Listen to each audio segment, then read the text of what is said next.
So, good morning, students. Today we are going to continue with the chapter 4 of class 8th, and the topic is materials, metals, and non metals. Last time we discussed physical properties of metals and non metals. Then the chemical properties also we had started. We discussed two of the chemical properties. First was reaction with oxygen. Then we studied the reaction with water. Today we are going to start with reaction with acids. तो जैसे हमने पिछली class में किया था same way पहले हम जब रिएक्शन पढ़ेंगे, ये केमिकल प्रॉपर्टीज़ का पार्ट है. वंस अगेन मैं ये बता दूँ तो रिएक्शन विद एसिड जो हम पढ़ने वाले हैं आज, तो इसके अंदर सबसे पहले हम मेटल्स को पढ़ेंगे कि how do different metals react with acids. Then we will take some examples of the metals और उनकी रिएक्शंस को भी हम स्टडी करेंगे जो मैंने टेबल के फॉर्म में यहाँ पे आपको शो की हुई हैं. उसके बाद हम नॉन मेटल्स डिस्कस करेंगे कि किस तरह से वो रिएक्ट करते हैं एसिड्स के साथ.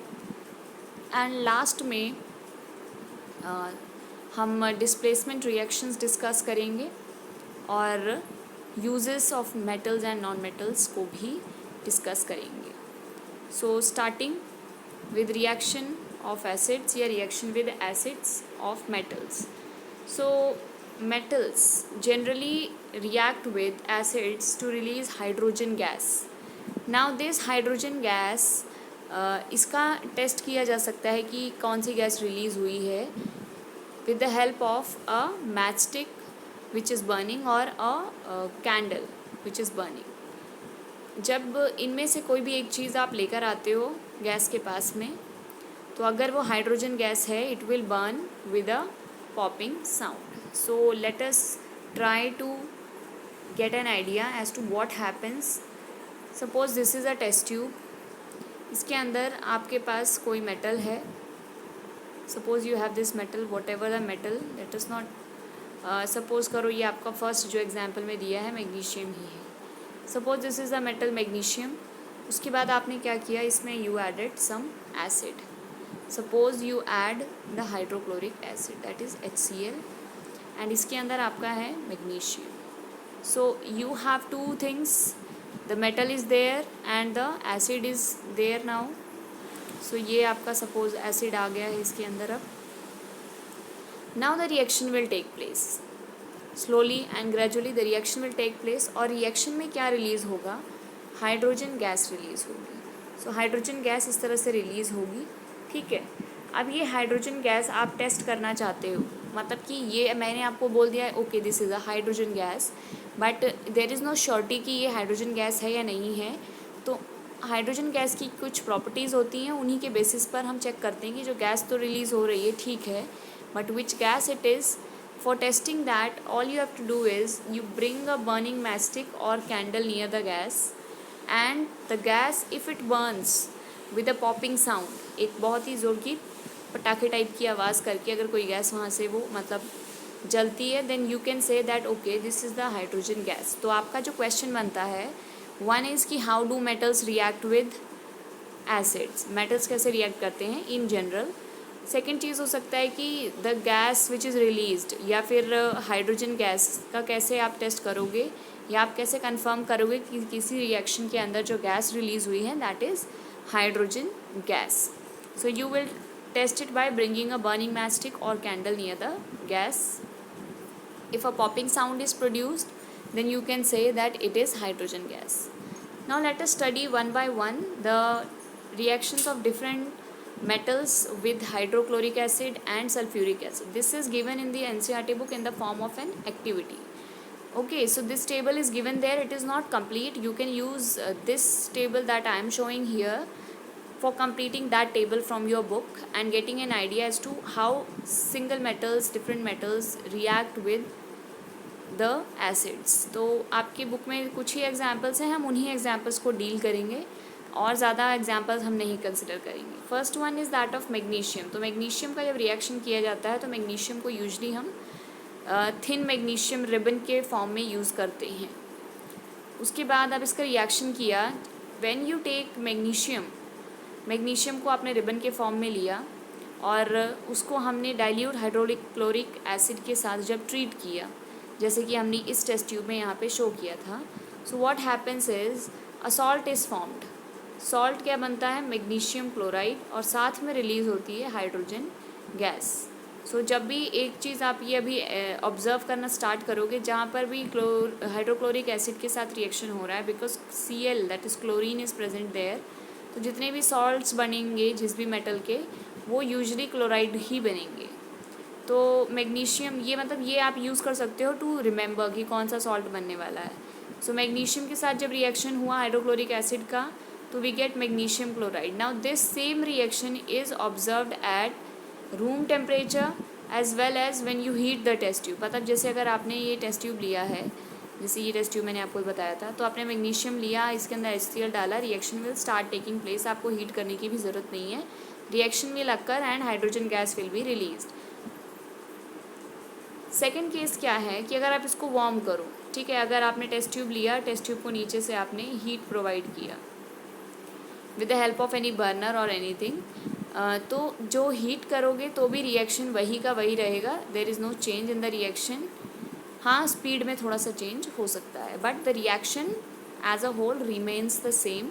Same magnesium chloride and hydrogen gas are formed. Now reaction with dilute sulphuric acid. Dilute sulphuric acid के साथ अगर हम मैग्नीशियम का रिएक्शन करते हैं तो हमें क्या मिलता है।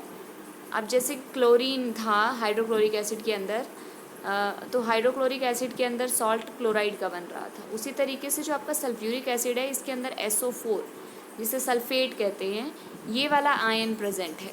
तो ये जब भी आप इसका कुछ भी रिएक्शन करोगे मेटल के साथ, तो जो सॉल्ट बनेगा वो सल्फेट वाला सॉल्ट बनेगा।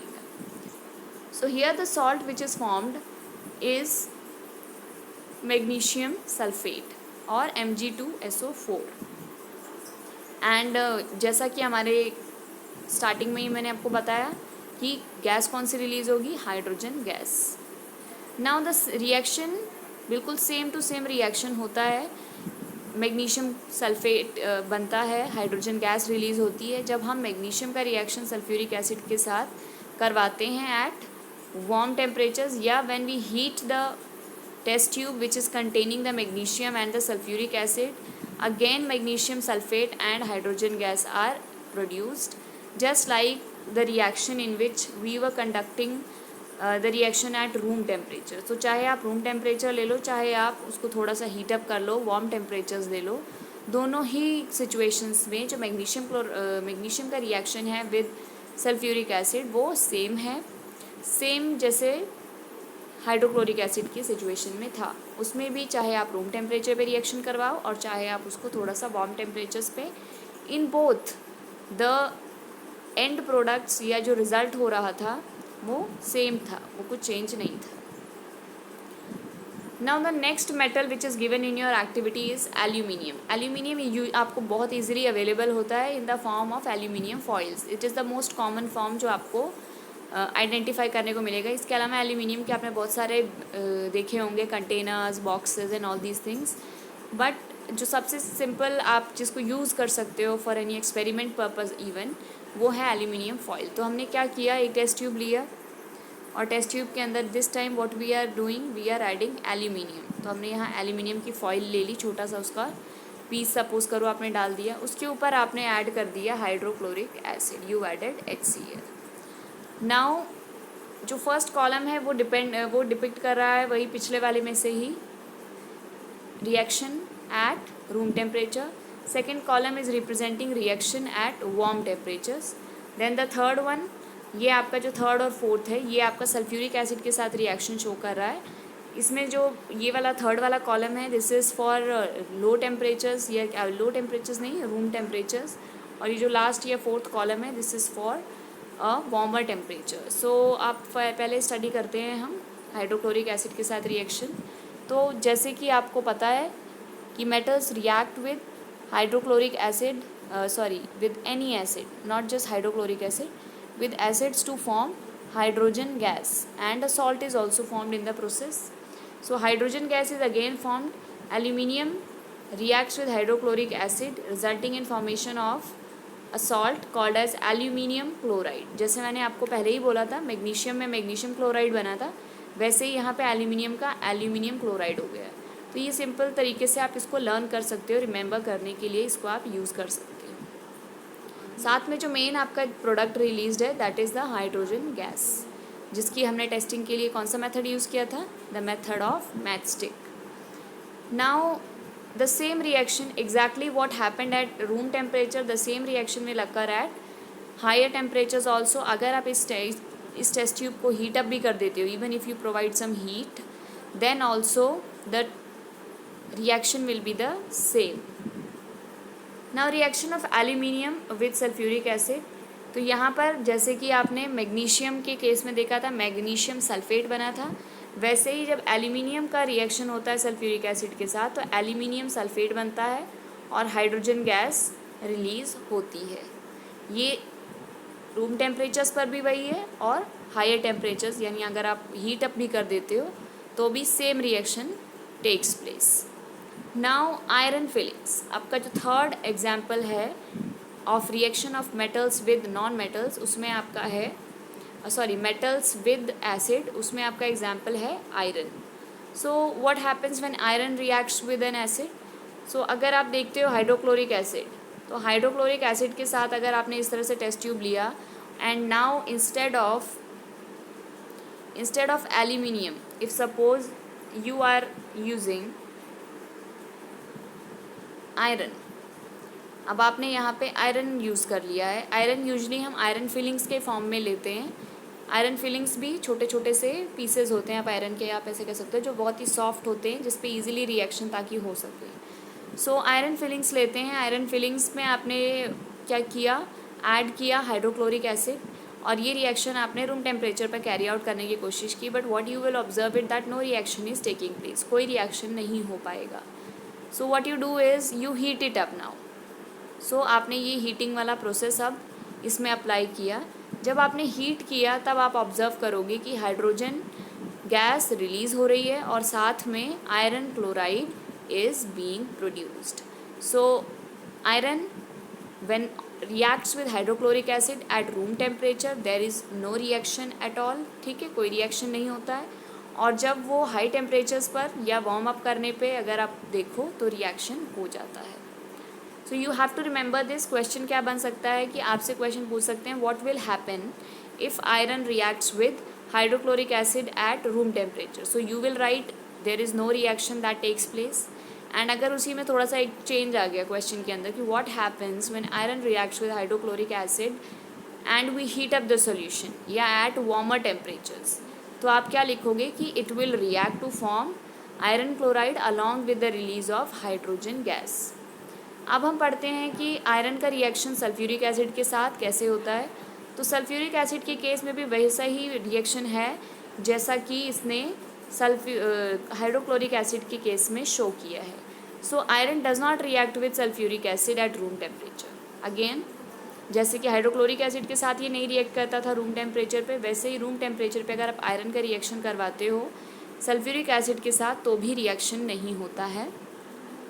लेकिन अगर आप थोड़ा सा इसको टेम्परेचर्स को बढ़ा दो, यानी कि आप हीट अप कर दो टेस्ट ट्यूब को या जिसमें भी आप रिएक्शन कैरी आउट कर रहे हो, then the reaction takes place resulting in formation of ferrous sulphate. Ferrous sulphate को आप आयरन सल्फेट भी कह सकते हो सिंपल वर्ड्स में, और साथ में हाइड्रोजन गैस भी रिलीज़ हो रही है। So hydrogen gas is the common ingredient. आप जितने भी रिएक्शंस अभी तक पढ़े हो, चाहे आपने मैग्नीशियम का पढ़ा, चाहे आपने एल्यूमिनियम का पढ़ा, चाहे आपने आयरन का पढ़ा, जहाँ पर भी रिएक्शन हो रहा है, यानी चाहे हीट करने पे हो रहा है चाहे कोल्ड में भी हो जा रहा है, ठीक है, लेकिन हर सिचुएशन के अंदर जो कॉमन चीज़ है वो ये है कि हाइड्रोजन गैस रिलीज़ हो रही है। So everywhere you will find hydrogen gas. That is why the first statement that we started with कि जितने भी मेटल्स हैं they react with acids to form hydrogen gas.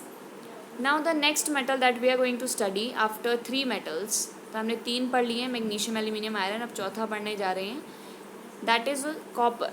So copper आपने क्या ले लिया, सपोज़ कॉपर के लिए आपने ले लिया पील्ड फ्लेक्सिबल वायर। वायर जो है ज़्यादातर वो कॉपर की बनी होती हैं, वैसे आजकल एल्यूमिनियम की वायर्स बहुत ज़्यादा प्रेवेलेंट हैं. The reason for their prevalence is कि जो एल्यूमिनियम है वो कॉपर के कंपैरिजन में चीपर है, यानी सस्ता है. But you can find copper wires, these are brown in colour और you can say reddish brown in colour. So copper जो है, कॉपर का रिएक्शन अगर आप हाइड्रोक्लोरिक एसिड के साथ करवाओ at room temperature, so there is no reaction that takes place.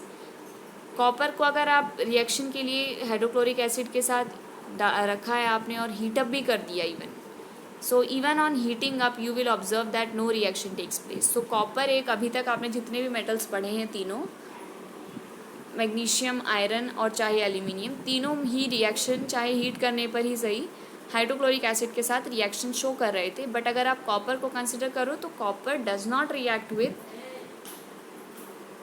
HCl at room temperature as well as at higher temperature. So copper does not react with hydrochloric acid at all. Now comes reaction of copper with sulphuric acid. So sulphuric acid के साथ भी copper का अगर आप reaction देखो तो starting में जैसे आपको यहाँ पे दिख रहा है कि it does not react at room temperature, there is no reaction at all. Then when you heat up, so heat करने पे आपको रिएक्शन मिलेगा एंड बाकी ही रिएक्शन की तरह, बाकी मेटल्स की ही तरह अगेन हाइड्रोजन गैस रिलीज़ होनी चाहिए थी. बट यहाँ पर थोड़ा सा, क्योंकि यहाँ पे जो सल्फ्यूरिक एसिड का ऑक्सीजन है वो ऑक्सीजन आकर के आपके हाइड्रोजन के साथ जुड़ जाता है, तो यहाँ पर आपको instead of hydrogen you get water. So the reaction is like this, when copper reacts with sulphuric acid and that too concentrated sulphuric acid, ठीक है, और आप उसको हीट अप करते हो, then what will happen, copper sulphate will be formed. हमेशा sulphate salt ही बन रहा है, आप देख सकते हो. So sulphate, copper sulphate is formed and along with it a gas sulfur dioxide is released and water is also produced in the reaction. So ये जो आपका कॉपर का रिएक्शन है ये सिर्फ एक ही केस में हो रहा है, सल्फ्यूरिक एसिड के साथ अपॉन हीटिंग, और इस रिएक्शन में H2 के फॉर्म में हाइड्रोजन गैस रिलीज़ नहीं होती है, वो ऑक्सीडाइज होकर के बन जाती है वाटर, वाटर में कन्वर्ट हो जाती है और आपको वाटर मिलता है रिएक्शन के एंड प्रोडक्ट के रूप में. So this was about the reaction of metals with acids. Moving forward, we are going to now discuss the reaction of non-metals with acids. So non-metals का जो generally होता है, there is no reaction with acid. ज़्यादातर non-metals they don't react with acids. But आपको अभी कुछ examples के साथ हम study करेंगे कहाँ पे कोई reaction अगर कोई possible है तो we will also notice that. तो आपकी एक्टिविटी में 2 दिए हैं, हम उन्हीं 2 को कंसिडर करेंगे. NCERT में सिर्फ 2 ही दिए हुए हैं. So first one is that of charcoal. तो चारकोल को आपने क्या किया, पाउडर्ड फॉर्म में ले लिया. उसके बाद आपने रिएक्शन किया चारकोल का. Now the first column it is for dilute dilute hydrochloric acid. ये HCl के लिए है एट रूम टेम्परेचर और ये है HCl एट हायर टेम्परेचर्स, ठीक है. सो ये हायर टेम्परेचर्स है, ये नॉर्मल टेम्परेचर्स है. ये वाला आपका जो दोनों कॉलम्स है ये सल्फ्यूरिक एसिड के लिए है और ये लोअर टेम्परेचर, या लोअर भी नहीं कहोगे आप, रूम टेम्परेचर. और ये वाला जो है ये आपका वार्म टेम्परेचर्स या हायर टेम्परेचर्स है. सो हम इसको 1 by 1 स्टडी करते हैं. तो जैसे आपको यहाँ पे दिख रहे हैं कि there is no reaction, charcoal powder का कोई रिएक्शन नहीं होता है अगर आप उसको हाइड्रोक्लोरिक एसिड के साथ रिएक्शन करवाते हो. चाहे वो आप रूम टेम्परेचर पे कराओ, नो रिएक्शन, चाहे आप हाई टेम्परेचर पे हीट करके कराओ तो भी there is no reaction. Now comes the reaction of charcoal with sulphuric acid. So sulphuric acid के साथ भी चारकोल का कोई रिएक्शन नहीं होता है जब तक कि रूम टेम्परेचर पे आप कैरी आउट करने की कोशिश करते हो. लेकिन अगर आप हीट करोगे तो रिएक्शन विल अकर एंड उस रिएक्शन में आपको मिलेगी carbon dioxide, sulphur dioxide and water. So these are the 3 products that will be produced जब कार्बन का रिएक्शन होगा सल्फ्यूरिक एसिड के साथ. तो एक तो कार्बन और इसका जो ये सल्फ्यूरिक एसिड का एक ऑक्सीजन इसके साथ आके यहाँ पे कुछ, मतलब 2 ऑक्सीजन यहाँ पे आप समझ लो कैसे कि यहाँ के कुछ जो ऑक्सीजन हैं H2SO4 में 4 आपको ऑक्सीजन दिख रहे हैं. अब ये एग्जैक्टली 4 का रिएक्शन नहीं होता है, रिएक्शन काफ़ी कॉम्प्लिकेटेड लेवल पे होता है. लेकिन आप ऐसा सिंपल समझने के लिए कह सकते हो कि ये जो ऑक्सीजन है ये जाकर के कार्बन के साथ जुड़ गया और कार्बन डाइऑक्साइड बना दिया, और यही ऑक्सीजन जाकर सल्फ़र जो था, सल्फ़र के साथ थोड़ा बहुत जुड़ा रहा तो सल्फ़र डाइऑक्साइड बना दिया. यहाँ से हाइड्रोजन सेपरेट हो गई और हाइड्रोजन के साथ भी एक ऑक्सीजन चला गया और वो वाटर बना दिया। मतलब ये आप जनरल कह सकते हो, मैं ये नहीं कह रही हूँ ये रिएक्शन प्रोसीजर है, जस्ट फॉर लर्निंग। प्रोसीजर तो और लंबा और कॉम्प्लेक्स होता है, ठीक है। Now comes the reaction of sulphur powder. Sulphur is again a non metal. ये नॉन मेटल्स का जब हमने एग्जाम्पल्स लिया था लास्ट लेक्चर में when we studied it, so sulphur का एग्जाम्पल हमने पढ़ा था कि sulphur is a non metal. अब सल्फ़र का रिएक्शन तो आप ये देख लो, चार के चारों कॉलम्स में क्या लिखा हुआ है कि there is no reaction at all. So you can say sulphur does not react with hydrochloric acid, it does not react with sulphuric acid, and चाहे कोई भी टेम्परेचर्स हो, whether they are room temperatures और even upon heating, there is no reaction at all.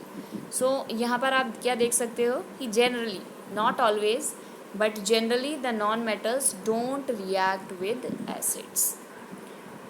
So this was about the reaction of metals and non metals with acids. अब हम चलते हैं अपने नेक्स्ट रिएक्शन के पास। एसिड्स के बाद जब हमारी बात आती है हमेशा बेसेस की आ जाती है। सो बेसेस के बारे में आपने लास्ट ईयर पढ़ा हुआ है। अब आप पढ़ोगे कि रिएक्शन कैसा करता है मेटल्स और नॉन मेटल्स बेसिस के साथ में। सो मेटल्स का रिएक्शन जो होता है जनरली जो होता है उसमें हाइड्रोजन गैस रिलीज़ होती है। जैसे नॉन मेटल्स जैसे कि मेटल्स बेसिस के साथ रिएक्ट कर रही हैं, हाइड्रोजन गैस रिलीज़ कर रही हैं, वही सेम उन्होंने आपने जो अभी पिछले स्लाइड्स में देखा, तो all you could understand was कि जब एसिड के साथ रिएक्ट किया मेटल ने तो भी हाइड्रोजन गैस रिलीज़ हुई, जिसके लिए टेस्ट क्या किया आपने, वो मैच स्टिक वाला जो पॉपिंग साउंड का टेस्ट था। अब जब मेटल्स का रिएक्शन होता है बेसिस के साथ तो उस रिएक्शन में भी हाइड्रोजन गैस ही रिलीज़ होती है, साथ में सॉल्ट भी बनता है, ठीक है। तो ये आप इसको एक जनरल रिएक्शन कह सकते हो। सो अगर आप जनरल रिएक्शन लिखोगे तो कैसे लिखोगे, you will right base plus metal, या फिर आप मेटल प्लस बेस भी लिख सकते हो, as you wish, will give you salt and hydrogen. So salt बनता है और साथ में हाइड्रोजन गैस रिलीज़ होती है जब भी कोई बेस रिएक्ट करता है मेटल के साथ में। अब एक एग्जांपल है, एग्जांपल इज़ कि जिंक का रिएक्शन जब होता है सोडियम हाइड्रोक्साइड के साथ तो एक सॉल्ट बनता है सोडियम जिंकेट और साथ में हाइड्रोजन गैस रिलीज्ड होती है। अब यहाँ पर ये आपकी केमिकल रिएक्शन है, ये केमिकल इक्वेशन दे रखी है कि ये रिएक्शन अगर आप उसको रिप्रेजेंट करना चाहते हो सिंबॉलिक फॉर्म में तो किस तरह से आप इसको रिप्रेजेंट करोगे। सो 2NaOH, the NaOH is actually the sodium hydroxide, this is the base, zinc is the metal, zinc's sodium zincate, this is the salt over here, and H2 is the hydrogen gas। तो simple आपको क्या learn करना है, जो अगर आप example से भी ज़्यादा इम्पॉर्टेंट कह सकते हो, पहले आपको बेसिक पता होना चाहिए तब आप एग्जाम्पल में जाओगे। तो मेन चीज़ क्या है कि चाहे एसिड के साथ रिएक्शन हो चाहे बेस के साथ रिएक्शन हो, मेटल्स दोनों ही केसेस में आपको हाइड्रोजन गैस रिलीज़ करके दे रही हैं, ठीक है। अब आती है बात नॉन मेटल्स के रिएक्शंस की। तो आपकी NCERT में इस पर ज़्यादा कुछ फोकस नहीं किया गया है क्योंकि ये रिएक्शंस जो हैं नॉन मेटल्स की विद बेसिस, ठीक है, ये कॉम्प्लेक्स रिएक्शंस हैं जो अभी आपके 8th क्लास के लिए थोड़ा सा ज़्यादा है। तो you will deal with these reactions as you go up in the hierarchy, और आप 9th 10th या जिस भी क्लास में आप आगे जाते हो या फिर आप 11th में, वैसे आप ये ज़्यादा पढ़ोगे, आप you will study a little bit more about this in 10th class and then afterwards in 11th and 12th class. So that was the simplest one, आप कह सकते हो, बहुत छोटे में निपट गया ये कि रिएक्शन कैसे होता है बेसिस का along with metals and with non metals. तो आपने अब तक 4 रिएक्शंस पढ़े हैं, 4 प्रॉपर्टीज़, केमिकल प्रॉपर्टीज़ पढ़ी हैं कि किस तरह से रिएक्ट करता है ऑक्सीजन के साथ मेटल और नॉन मेटल, किस तरीके से रिएक्शन होता है। You studied the reaction with oxygen, then you studied the reaction with water, then you studied the reaction with acids. Finally अभी आपने जो ये यहाँ पे इस वाले स्लाइड में कवर किया है, that is the reaction with bases. So moving on, अब आता है हमारा एक थोड़ा सा इन सभी रिएक्शन से different reaction, that is the displacement reaction.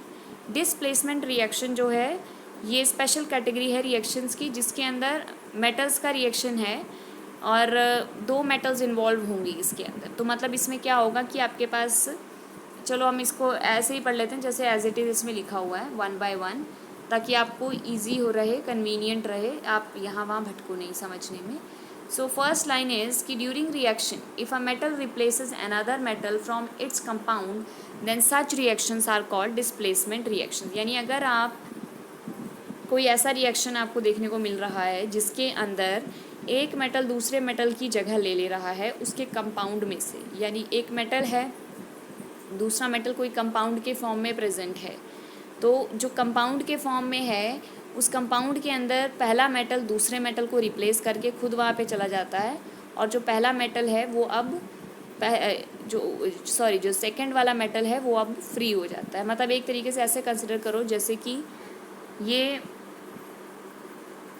एक किसी का घर है, सपोज़ करो यहाँ पे जिंक मेटल का घर है, ठीक है, और उसके बाद एक कोई दूसरा, ये जो जिंक मेटल का घर है यहाँ पे कोई दूसरा मेटल आ जाता है जो इससे ज़्यादा तेज़ है, ठीक है, कोई भी ऐसा मेटल आ जाता है which is far more stronger than this, suppose करो सोडियम आ जाता है, ठीक है। तो सोडियम मेटल आता है। अब सोडियम क्या करता है, सोडियम के पास घर नहीं है, मैंने यहाँ गलती से घर बना दिया उसका। सो सपोज़ करो, वापस से we are discussing it, suppose you have zinc is living in its house, ठीक है, जिंक अपने हाउस में रह रहा है, बाहर से आता है सोडियम के पास घर नहीं है, लेकिन सोडियम जो है वो बहुत ज़्यादा पावरफुल है, it is much more powerful as compared to zinc. तो सोडियम क्या करता है, जिंक के घर में घुस जाता है और जिंक को बाहर धक्के देके भगा देता है, ठीक है। तो अब नया सिचुएशन क्या बन गया कि ये घर के अंदर आ गया सोडियम और जिंक कहाँ आ गया, बाहर। तो सेम ऐसा ही कुछ होता है जब डिस्प्लेसमेंट रिएक्शन होता है। डिस्प्लेसमेंट का जो मीनिंग होता है वो मीनिंग ही यही होता है कि आप किसी को उसकी जगह से शिफ्ट कर दो, ठीक है। अगर कोई चीज़ ए जगह पे थी, अब उसको बी जगह पे पहुंचा दो, तो जहाँ पर वो थी उसकी जगह से हटा के उसको कहीं और पे रख दो। ये आपका इंग्लिश में प्रॉपर जो है डिस्प्लेसमेंट का यही मीनिंग होता है। जैसे कि आदिवासियों को जब डैम वगैरह कुछ बनता है तो क्या करते हैं, वहाँ से उनका डिस्प्लेसमेंट हो जाता है, उनको कहीं और किसी और जगह पे सेटल करवा दिया जाता है। तो सेम उसी तरीके से यहाँ पे मेटल्स के साथ होता है कि दो मेटल्स हैं, एक मेटल जो है वो अपने कंपाउंड के फॉर्म में है, ठीक है। अब वो कंपाउंड मेटल का कोई सॉल्ट हो सकता है, कुछ भी हो सकता है, मेटल का कोई भी कंपाउंड है, और मेटल के कंपाउंड से दूसरे मेटल ने उसको रिप्लेस कर दिया और ख़ुद जाके उसके साथ कंपाउंड बना दिया, ठीक है।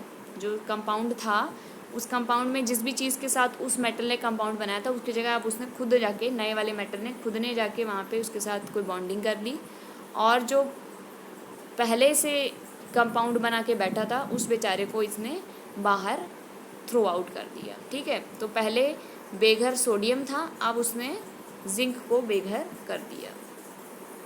अब हम प्रॉपर इसको साइंस के टर्म्स में, साइंस लैंग्वेज में ही पढ़ेंगे। सो क्या होता है, जैसे आप कंसिडर करो यहाँ पे metal A is reacting with a salt solution of metal B. तो मतलब आपके पास एक सॉल्ट सोल्यूशन है, सॉल्ट सोल्यूशन के अंदर कोई मेटल बी है, ठीक है, मेटल बी का ये सॉल्यूशन है, दिस इज़ अ सॉल्यूशन, और साथ में बाहर आपके पास है एक फ्री मेटल ए। तो ये मेटल ए जो है अभी प्योर है, ये जब तक ये बाहर है इट इज़ प्योर, ठीक है, इसके पास कोई घर नहीं है, लेकिन जो बी है वो अपने कंपाउंड के फॉर्म में प्रेजेंट है।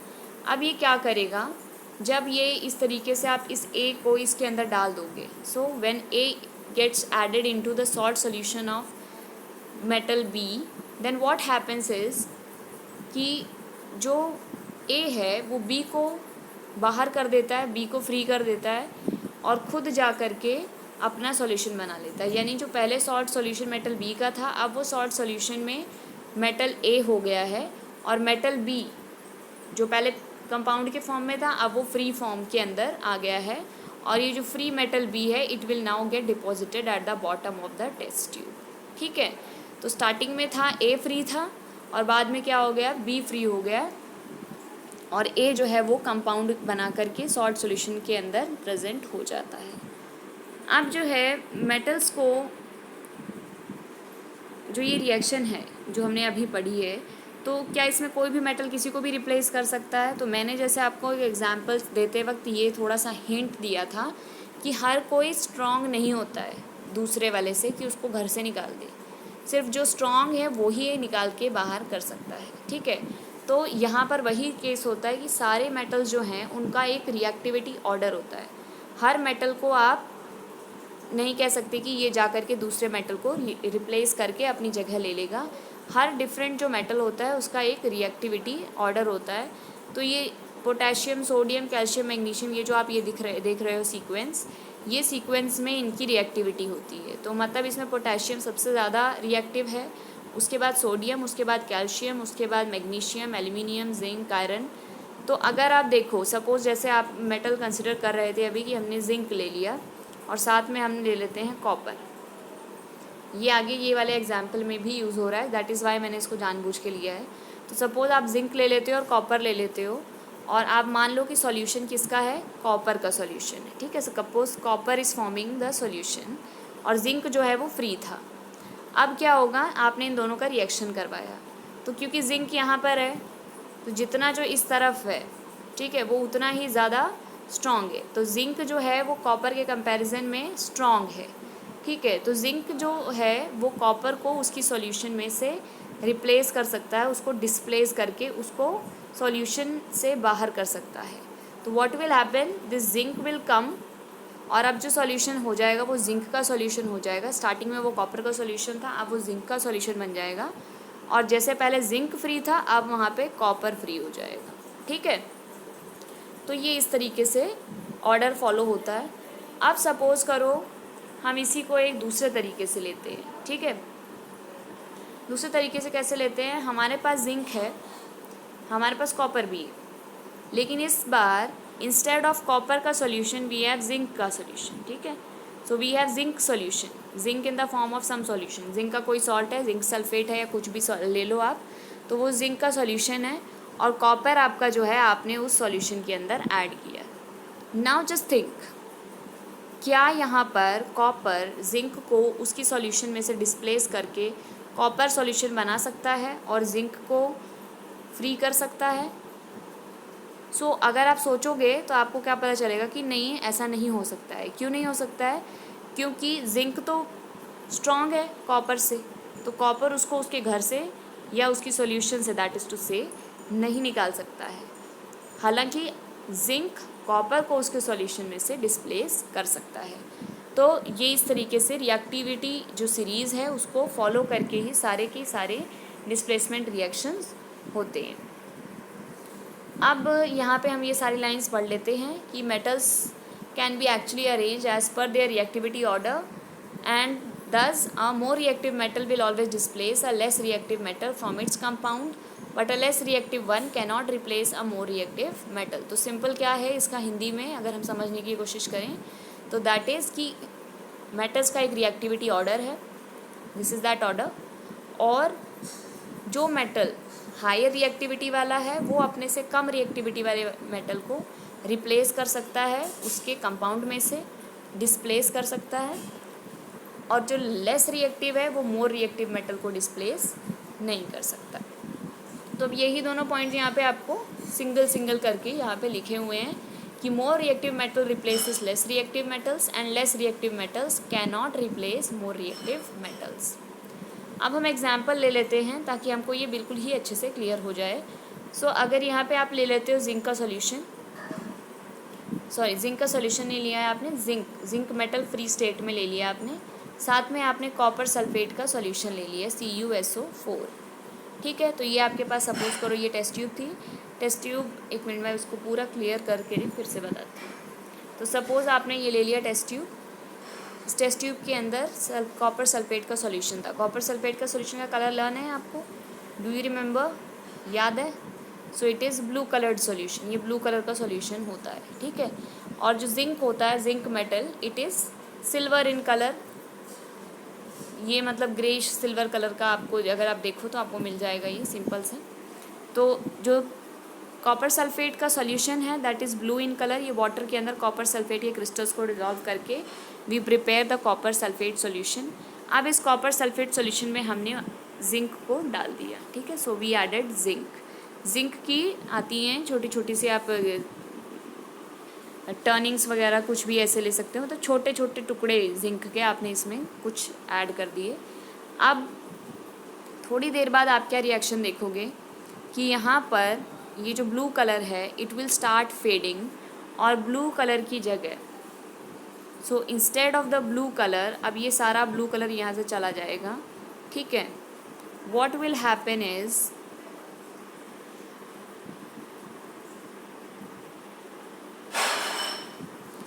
हैपन इज कि आपका जो ये सॉल्यूशन था इसके अंदर अब ये एक colourless solution, instead of the पहले का ब्लू CuSO4 सॉल्यूशन, अब इसके अंदर नया सॉल्यूशन बन गया, that is the zinc sulphate solution, ठीक है। और जिंक ने कॉपर को उसके सॉल्यूशंस या उसका कंपाउंड जो था कॉपर सल्फेट में से कॉपर को हटा कर खुद जाके यहाँ पे बैठ गया और उसने बना दिया जिंक सल्फेट ZnSO4, ठीक है। और अब जो कॉपर है वो कहाँ जाएगा, अब क्योंकि पहले जैसे जिंक फ्री था तो आपने जब स्टार्टिंग में डाला तो आपको यहाँ पे जिंक दिखाई दे रहा था, अब यहाँ पे जिंक की जगह आपको कॉपर नीचे सेटल्ड दिखाई देगा बॉटम के ऊपर, and the copper can be identified by its colour which is brown colour, ठीक है। कॉपर आपको ब्राउन कलर के डिपॉजिट के फॉर्म में नीचे यहाँ पर दिखाई देगा। तो इस तरीके से होता है। और अगर आप इसको रिएक्टिविटी सीरीज़ को देखो तो आपको ये कंफर्म हो जाएगा कि देखो ये रहा जिंक, ये रहा copper, zinc is more reactive, इसलिए जिंक जो है कॉपर को कॉपर सल्फेट में से डिस्प्लेस कर सकता है, उसको रिप्लेस कर सकता है और ख़ुद उसकी जगह पे सल्फेट के साथ कंपाउंड बना के जिंक सल्फेट बन जाएगा, कॉपर को वो फ्री कर देगा। So this was one example. अब हम आगे पढ़ते हैं। आपकी बुक में ये सब एक्टिविटी के फॉर्म में गिवन है NCERT में। तो ये एक्टिविटी के अंदर एक ये डायग्राम बना हुआ है, या आप इसको पिक्चर भी कह सकते हो, नॉट एक्चुअली अ डायग्राम। तो इसमें क्या दिया है, यही है, ये ABCDE 5 बीकर्स आर देयर। हर बीकर में डिफरेंट टाइप के सॉल्यूशंस हैं। तो बीकर A के अंदर क्या क्या है, जैसे कि मैंने आपको बोला था कॉपर सल्फेट ब्लू कलर का होता है, तो ये कॉपर सल्फेट सॉल्यूशन है, इसमें भी कॉपर सल्फेट सॉल्यूशन है, both beaker A and beaker B। लेकिन A के अंदर कॉपर सल्फेट के अंदर हमने जिंक ग्रेन्यूल डाला है, जैसे हमने पिछले वाले में किया हुआ था, जो पिछले स्लाइड में हमने समझा था मतलब। और सेकंड वाले में हमने आयरन का नेल यानी आयरन की लोहे की एक कील पतली सी डाली है, ठीक है। C वाले के अंदर हमने क्या देखा है, C वाले के अंदर जिंक सल्फेट सॉल्यूशन है। जिंक सल्फेट सॉल्यूशन कलरलेस होता है, और साथ में हमने उसमें कॉपर टर्निंग्स यानी कॉपर के छोटे छोटे टुकड़े हमने डाल दिए हैं। बीकर D जो है हमारा ये वाला, इसके अंदर आयरन सल्फेट है। आयरन सल्फेट का जो सॉल्यूशन होता है वो इस तरीके से थोड़ा सा मडी ग्रीन कलर का होता है, और उसके बाद इसके अंदर हमने डाल दिए कॉपर टर्निंग्स। फिर आपका है लास्ट बीकर E, इसके अंदर जिंक सल्फेट है और साथ में है आयरन नेल। तो अब आपको ये है जो सारे बीकर्स की स्टार्टिंग पोजीशन है, ठीक है। This is the starting position, this is the starting position and this one is the final position. ये वाली जो है ये फाइनल पोजीशन है। मतलब कि रिएक्शन अगर आप इस तरह से पहले तो रखते हो, उसके कुछ टाइम बाद में जब आप रिएक्शन को ऑब्जर्व करते हो तो आपको इस तरीके का दिखाई देता है। तो पहले वाला केस कंसिडर करो। फर्स्ट केस के अंदर कॉपर सल्फेट था, copper sulphate was blue in colour. Now copper जो है उसके अंदर कॉपर सल्फेट के अंदर आपने डाल दिया था ऊपर से जिंक, एंड जिंक आपको पता है पिछले वाले में आपने पढ़ा है कि जिंक जो है the zinc is more reactive than copper. Zinc copper से ज़्यादा रिएक्टिव है, तो जिंक जो है वो कॉपर को कॉपर के सॉल्यूशन यानी कॉपर सल्फेट में से रिप्लेस कर सकता है, यानी कि वो कॉपर सल्फेट को जिंक सल्फेट में चेंज कर देगा और कॉपर नीचे बॉटम में टेस्ट ट्यूब के या बीकर आप जो भी कंसिडर कर रहे हो उसके बॉटम पे सेटल हो जाएगा। और क्योंकि जिंक सल्फेट सॉल्यूशन का कलर जो होता है दैट इज़ कलरलेस, तो वो सॉल्यूशन अब कलरलेस हो जाएगी। पहले वो कॉपर सल्फेट बना हुआ था उसके अंदर, that is why it was blue in colour, now it becomes colourless. अब आप बी वाला केस कंसिडर करो। बी वाले केस के अंदर in the B1 copper sulphate का सॉल्यूशन है और आपने डाल दिया है आयरन। अब आप अगर रिएक्टिविटी सीरीज़ देखो तो रिएक्टिविटी सीरीज़ में जिस तरीके से जिस तरीके से जिंक कॉपर से ज़्यादा रिएक्टिव है, सिमिलरली आप रिएक्टिविटी सीरीज़ को, अभी मैं पिछली स्लाइड पे जा नहीं रही हूँ बट आप वहाँ पे आपको मैं ये इसके एक बार समझाने के बाद वापस से वहाँ पे दिखाऊंगी कि जो आयरन है वो भी जैसे जिंक है कॉपर से ज़्यादा रिएक्टिव, आयरन भी कॉपर के कंपैरिजन में ज़्यादा रिएक्टिव है। तो आयरन भी कॉपर को कॉपर सल्फेट में से रिप्लेस करके आयरन सल्फेट बना देगा और कॉपर फिर से बॉटम पे सेटल हो जाएगा। अब क्योंकि जो आयरन का सल्फेट होता है FeSO4 का जो कलर होता है that is this green colour, that is why आपका सॉल्यूशन का कलर क्या हो गया है, it has become green. Now the third situation in which there is zinc sulphate solution और साथ में उसमें आपने डाल दिया कॉपर की ग्रेन्यूल्स।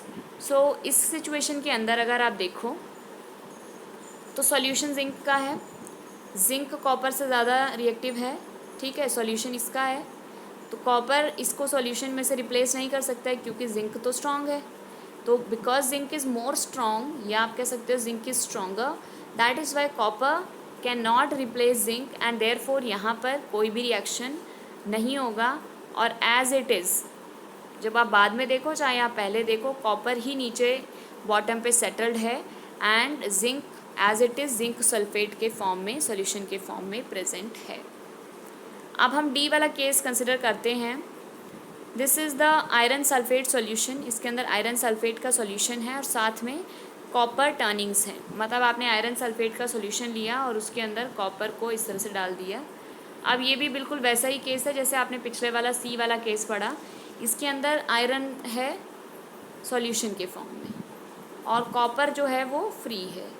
अब जो आयरन का रिएक्टिविटी है वो कॉपर के कंपैरिजन में ज़्यादा है, ये हमने ए और बी दोनों में जब पढ़ा था तब हमको पता चल गया था। तो आयरन क्योंकि ज़्यादा रिएक्टिव है और क्योंकि सॉल्यूशन आयरन का है तो कॉपर उसको उसके सॉल्यूशन में से रिप्लेस या डिस्प्लेस, सिंपल वर्ड्स में, नहीं कर सकता है। तो copper will not be able to replace it, that is why again there is no reaction, copper as it is नीचे कॉपर टर्निंग्स के फॉर्म में सेटल्ड रहेगा और colour of the solution will also not change. Now the last one which is a slightly different one. अभी तक हम हर चीज़ को copper के ही साथ कंपेयर कर रहे थे, यहाँ पर हमने जिंक को कॉपर के साथ किया, फिर आयरन को कॉपर के साथ किया, तो ये चारों के अंदर जिंक और कॉपर की रिएक्टिविटी का कंपैरिजन है। अब ये जो लास्ट वाला है इसके अंदर जिंक और आयरन की रिएक्टिविटी का कंपैरिजन है। तो इसके अंदर जिंक का सल्फेट है, जिंक सल्फेट सॉल्यूशन है और आयरन नेल है। तो आप खुद गैस करने की कोशिश करो कि पहले जो रिएक्शन था तब ये कलरलेस था, बाद में भी ये कलरलेस है, अब क्या इसके अंदर जिंक ने आयरन को रिप्लेस किया? ऑब्वियसली जिंक तो रिप्लेस करेगा नहीं, zinc is in the form of solution. तो आपका क्वेश्चन क्या बनता है कि क्या आयरन ने जिंक को रिप्लेस किया? सो सिंपल है, आप अगर ये रिएक्शन देखो डी वाला, इसके अंदर आयरन सल्फेट का सॉल्यूशन था स्टार्टिंग में, आयरन सल्फेट की सॉल्यूशन ग्रीनिश कलर की होती है। अब क्योंकि इसका कलर तो कलरलेस है, मतलब आयरन सल्फेट तो बना नहीं है, मतलब जिंक सल्फेट ही है अभी भी, इसका मतलब कि जिंक को आयरन ने रिप्लेस नहीं किया है। अब हम रिएक्टिविटी सीरीज़ देखते हैं, जैसे मैंने आपको बोला था कि मैं लास्ट में आपको जब ये समझा दूंगी तो ले जाऊंगी। तो अब ये रिएक्टिविटी सीरीज़ देखो, यहाँ पे जिंक ये रहा और आयरन ये रहा, तो कौन सा वाला ज़्यादा रिएक्टिव है? आपको दिख रहा है सीधे सीधे कि out of zinc and iron zinc is more reactive, ठीक है। तो यही यहाँ आपका सॉल्यूशन के अंदर भी आपको दिखाई दे रहा है कि जब जिंक सल्फेट के अंदर आपने आयरन डाला तो उसके कलर में कोई चेंज नहीं आया, क्योंकि जिंक सल्फेट के अंदर जिंक ज़्यादा रिएक्टिव है, इस वजह से वो आयरन के द्वारा रिप्लेस नहीं किया जा सका। Now moving further, the last topic of the chapter, uses of metals and non-metals. So you must be very happy, now the chapter is finally going to be done with. So पहले हम discuss करते हैं metals. तो metals क्योंकि आपने properties पढ़ी हैं, physical properties की, मेटल्स हार्ड होते हैं, मैलिएबल होते हैं, टेक्टाइल होते हैं। Malleable means the ability of being drawn into thin sheets, मतलब उसको थिन शीट्स में बीट कर सकते हो आप। आपने कोई मेटल लिया, उसको पीटते रहो हैमर से, यानी फोर्स लगाते रहो उसके ऊपर, तो फ्लैट शीट्स बना देता है। जैसे आपने एल्यूमिनियम फॉइल या ऐसा देखा होगा सिल्वर फॉइल। डक्टिलिटी प्रॉपर्टी होती है ऑफ मेटल्स, जिसके अंदर मेटल्स जो हैं जिसकी हेल्प से वायर्स, थिन वायर्स, पतले पतले वायर्स के फॉर्म में ड्रॉ किए जा सकते हैं। सोनोरस होता है कि उसमें से आवाज़ आती है, ठीक है, एक रिंगिंग साउंड प्रोड्यूस होती है जब आप मेटल को स्ट्राइक करते हो किसी हार्ड ऑब्जेक्ट के साथ। तो ये सारी ही प्रॉपर्टीज़ जो हैं इसकी, हार्डनेस, मैलेबिलिटी, डक्टिलिटी एंड इसका सोनोरिटी, इन सभी को यूज़ करके हमने डिफरेंट यहाँ पर मेटल्स के यूजेस जो हैं यहाँ पे लिस्ट किए हैं। तो ये चीज़ें आपने नॉर्मली भी देखी हैं, मुझे ज़्यादा समझाने की भी ज़रूरत नहीं पड़ेगी। तो एक तो है कि मशीनरी बनाने में जितनी भी मशीनरी होती है, चाहे आप कोई सी भी ले लो, आप इवन जो कार्स वगैरह होते हैं आपके, या कोई भी आप जैसे ले लेते हो, सीविंग मशीन होती है सिलाई वाली, या और कोई मशीन कंसिडर कर लो, तो जितनी भी मशीनरी है उसको बनाने के लिए हमको इसकी ज़रूरत होती है, मेटल्स का हम यूज़ करते हैं। ऑटोमोबाइल्स, ट्रेन्स एंड एरोप्लेन्स बनाने में हम इसका यूज़ करते हैं। वायर्स बनाने के लिए हम मेटल्स का यूज़ करते हैं। ऑर्नामेंट्स, जो हमारे ज्वेलरी है उसको बनाने के लिए गोल्ड, सिल्वर, ये 2 मेटल्स मेनली यूज़ होते हैं। कुकिंग यूटेंसिल्स के लिए और वाटर बॉयलर्स बनाने के लिए हम यूज़ करते हैं मेटल्स का। इंडस्ट्रियल गैजेट्स एंड सैटेलाइट्स भी बनाने के लिए हमको मेटल्स यूज़ आते हैं। अब आता है मेटल्स के अलावा जो नॉन मेटल्स के यूजेस हैं। सो मेटल्स के यूजेस से आप ज़्यादातर फेमिलियर ही होते हैं। नॉन मेटल्स के यूजेस में जो सबसे फेमिलियर यूज़ है that is it is essential for life. तो हर कोई नॉन मेटल नहीं, यहाँ पे ऑक्सीजन है, और आप कार्बन डाइऑक्साइड को भी कह सकते हो, नाइट्रोजन वगैरह भी आपकी बॉडी में काफ़ी प्रेजेंट होते हैं डिफरेंट बायोमॉलिक्यूल्स के अंदर। तो सबसे ज़रूरी तो आप, लेकिन जो आपको सबको कॉमनली पता होती है दैट इज़ कि ऑक्सीजन की हमको सबको ज़रूरत होती है रेस्पिरेशन कैरी आउट करने के लिए। सो फर्स्ट थिंग इज़ कि कुछ नॉन मेटल्स जैसे कि oxygen, they are essential for life. Second thing, non metals जैसे कि नाइट्रोजन और फॉस्फोरस, ये फर्टिलाइज़र्स होते हैं जो प्लांट्स की बेटर ग्रोथ के लिए हम ऊपर से न्यूट्रिएंट्स डालते हैं, तो उनको हम फर्टिलाइज़र्स कहते हैं। तो नाइट्रोजन एंड फॉस्फोरस उनका मेन कंपोनेंट होता है। तो आप कह सकते हो कि नॉन मेटल्स जैसे कि नाइट्रोजन और फॉस्फोरस, इनको हम फर्टिलाइज़र्स में यूज़ करते हैं। ये बहुत ही फेमस है कि क्लोरीन का यूज़ किया जाता है, क्लोरीनेशन किया जाता है वाटर को प्योरीफाई करने के लिए। So another important use is for the purification of water, जिसमें हम क्लोरीन यूज़ करते हैं। Another important use is iodine solution का एज द एंटीसेप्टिक जो हम इस्तेमाल करते हैं। टिंक्चर ऑफ आयोडीन, ये जो है, ये शब्द आपने कई बार सुना होगा। तो ये जो है, ये वुंड्स पे, या कोई वुंड्स मीन्स चोटों पर ये अप्लाई किया जाता है। So it contains a non metal iodine. Iodine is a non metal, और ये एंटीसेप्टिक की तरह यूज़ होता है। फाइनली सल्फ़र पाउडर जो है, ये क्रैकर्स के अंदर यूज़ किया जाता है। So this is all that we had in this chapter, metals and non-metals. Thank you so much for listening, and please revise the things, study well, and move forward.